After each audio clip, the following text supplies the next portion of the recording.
Hey, how's it going today?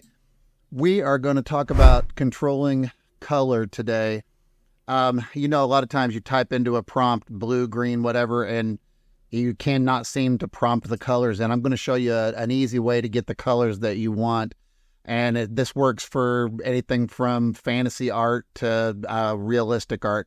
Be sure to stick around to the end. I'm going to show you how, with just a few little changes, we can make these colors very muted, or we can make them really jump out. And I'll show you along the way how this works with various types of artwork. So let's get started. First thing we're going to start with today is just something random. I put in an alien landscape as the prompt for today. And I'm going to start on hyperrealism. So these colors in hyperrealism are going to be a little bit more muted because in the real world, colors don't just pop out like they do in fantasy art.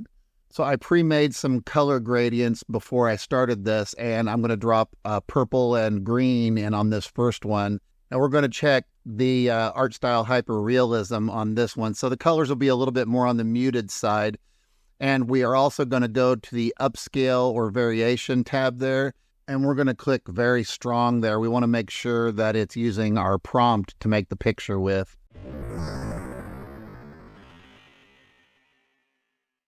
So you can see here in a really muted way that it brought the colors in that we were looking for, the pinks in the sky and the greens in the water. Now let's change this tab from hyperrealism over to photo neon noir, or noir, however you say that. This will give you a real nice neon look and brighten the colors up and make them glow and pop a little bit.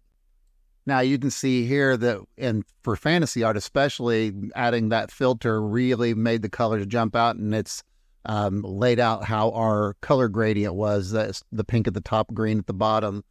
So let's move on here. Let's switch our colors up to like white fading into blue and see what that does for us. For the moment, we're going to just leave the settings alone and leave the photo noir checked.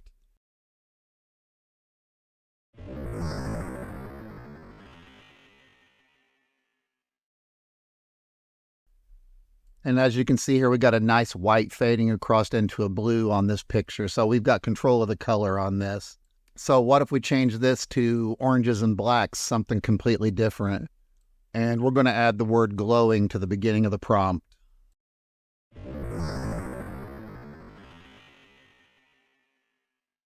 I think this is a really cool picture, nice, bright and vivid and very sci-fi fantasy.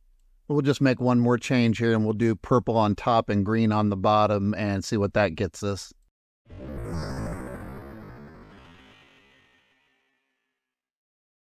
Yeah, I think this is pretty cool. It really brings that sci-fi look into it, and the colors are really glowing. So what if we do some other kind of art here? Let's just put a glass on the table here, and we'll switch over to the orange and black for this one. See, it brought our color choices right into the picture here. Let's try that with more of a frosty look like the white and blue.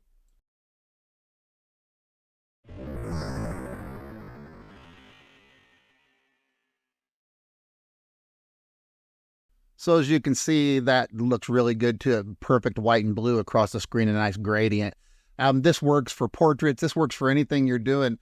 The whole point of this is when we're typing colors into the prompts, it's not always accurate. But if we're using this technique, we can control this color gradient, especially if you're trying to make a picture to match something that you're working on, like you need a background to match something that you want to put in the foreground.